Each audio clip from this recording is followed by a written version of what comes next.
The United States of America has had a military supremacy for many decades that was rarely challenged by other powers, and this is not for nothing, because this country has one of the best trained and best equipped armed forces of all the world. But this was not always thus. This country, throughout its history, has also suffered severe defeats. Probably the best known defeat was the one suffered in the Vietnam War. However, this is not the biggest defeat in its history. There was another military defeat very little known, but much more overwhelming statistically speaking.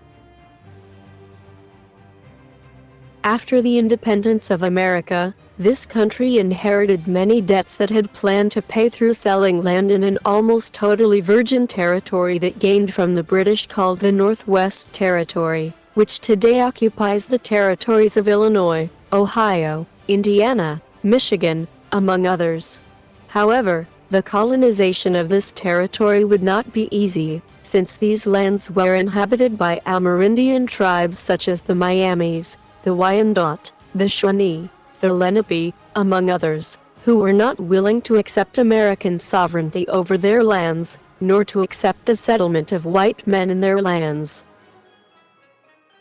As a result of the Amerindian attack on white settlers, in 1785 the Northwest Indian War began, where the American army, very poorly equipped, very poorly trained, and composed mostly of volunteers, tried to fight the Native Americans in the area.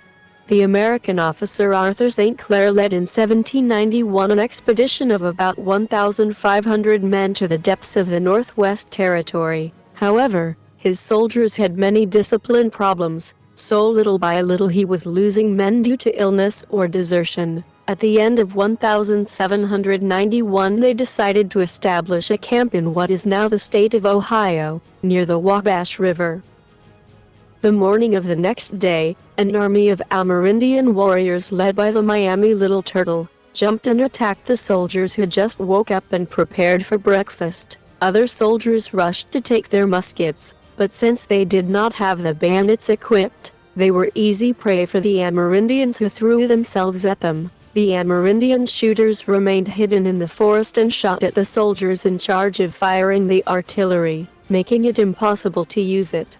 The bad organization and the disorder seized the American troops, and General St. Clair, after 3 hours of fighting, encountered the total annihilation of his army. It is estimated that of the 1,000 American soldiers in battle, more than 950 were killed or injured.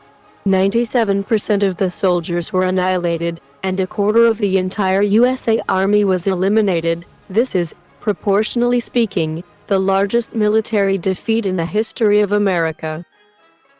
Of course, this war did not end like this. After this defeat, President Washington forced St. Clair to resign, and forced Congress to increase defense spending. A year later, in 1792, the Legion of the United States was formed, a larger army, better trained, and better equipped.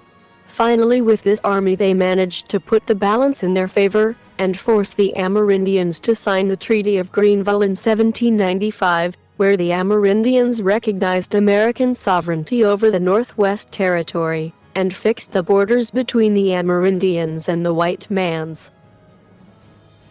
If you liked this video, please give it a like and subscribe. Remember that you can leave your opinion in the comments and tell me if you want a video about a particular topic.